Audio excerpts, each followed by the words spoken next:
What's going on YouTube? Gabriel representing Fearless Fitness Academy and Team Grenade. Got another question from a subscriber which I'm going to answer now.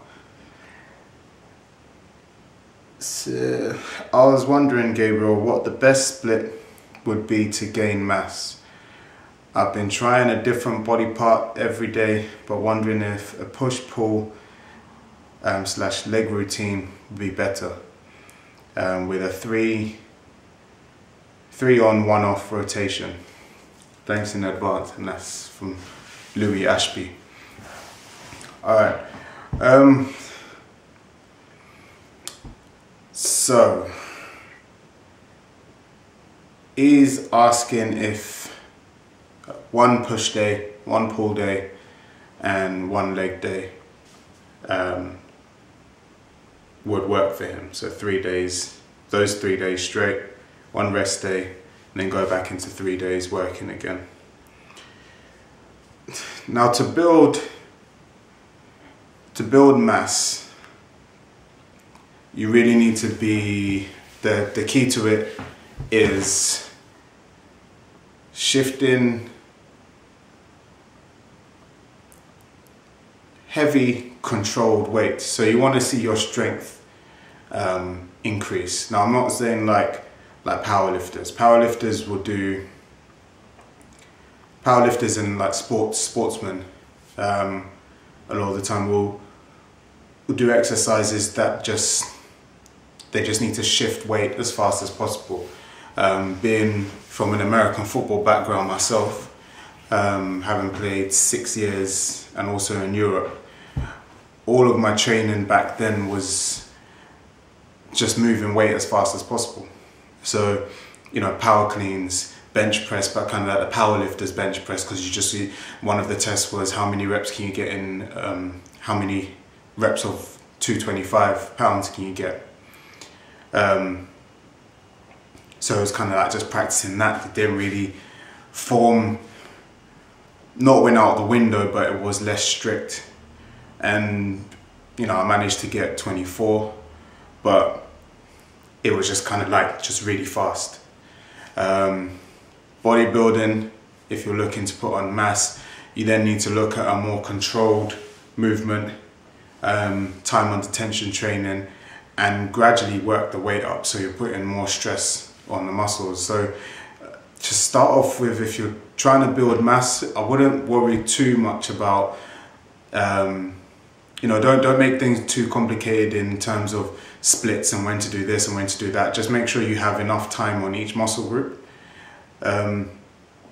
So I would say the big muscle groups, like legs, I gave this example to a few people at the old gym I used to train at, just so I go in Clapham. One guy kept asking me, like, why do I train legs so much? At that time I think I was doing 2 or 3 times a week. Like at the moment I'm doing 2. And I said, I said to him, well, you spend a whole session on just your chest, but then you spend half a session on your quads and then the other half on your hamstrings. So you know, the legs are half your body. Why are you putting in such little time into your legs? So when I quote leg days, I actually mean quad or hamstring day. Calves are in a different, I either do it at the beginning of a workout, or at the moment now I've changed my split, so I have a whole session on calves. So I'll do 2 a days. I have 1 in the morning where it's just purely calves, and then the other where it's quads and then hamstrings, because you need to dedicate that time to it. Otherwise you'll have that imbalance of growth. Nutrition also plays a big part in this.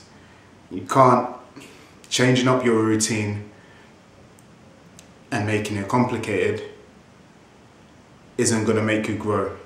If you ask most bodybuilders, the simplest shit is the shit that works best. But you have to have your nutrition done properly. You can't out-train a bad diet. So yeah, especially if you're starting out, just make sure your form is good. A common problem with, say, bench press, so people are always asking, how do I increase my bench? It will be little things like pinning your elbows down at a 45-degree angle rather than having your arms up here. You're doing that, that's all your shoulders.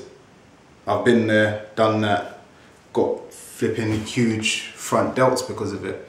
But then my chest was lagging, my upper chest was lagging. So now you'll see in my split, I'm hitting chest twice a week, and I have been for a little while. And now it's starting to fill out because my form has changed, my elbows have come down. I'm really concentrating on the movement as opposed to the American football style of training where it's just shift that weight quickly. So yeah, I don't want to rant on too much. So really, just to round it off, make sure your nutrition is right. Make sure you're getting the right amount of nutrients you need so you're not in a calorie deficit. Write it down. Too many people will think that they're eating enough and then they write it down, and I say, dude, you're about 1,000 calories too short. And they're, oh, really? Well, yeah. If you're eating flipping Pop-Tart in the morning, the rest of the day isn't exactly going to go well. So you need to make sure that your nutrition is right. And don't overcomplicate things. Start with something simple like 4 sets of 10. Get the volume in, get the time under tension. Go slower with the reps, make sure it's controlled, make sure you're doing the movement perfectly, and gradually try and increase the weight. So you're putting more stress on the muscle, hence burning more, tearing more muscle fibers, and the nutrition will then heal the muscles and take time on the big muscle groups, back, chest, legs, so hamstrings, quads. Take time on those areas, have sessions dedicated to them, and add in, if you're lagging on your arms, then maybe have another session where you just focus on your arms, but it needs to be custom to what your goals are. So that's pretty much it. Hope you like the video. If you do, make sure you hit the like button, make sure you subscribe, share with your friends. Check out the website iam-fearless.com, which will be up and running in a couple of weeks. And yeah, see you next time. Oh, PS. If you want me to talk about anything at all on video, just shoot me a message. I'll put my email address in the description. Just send me a message and I'll be happy to, pick the best one or the most common one and have a little talk about it.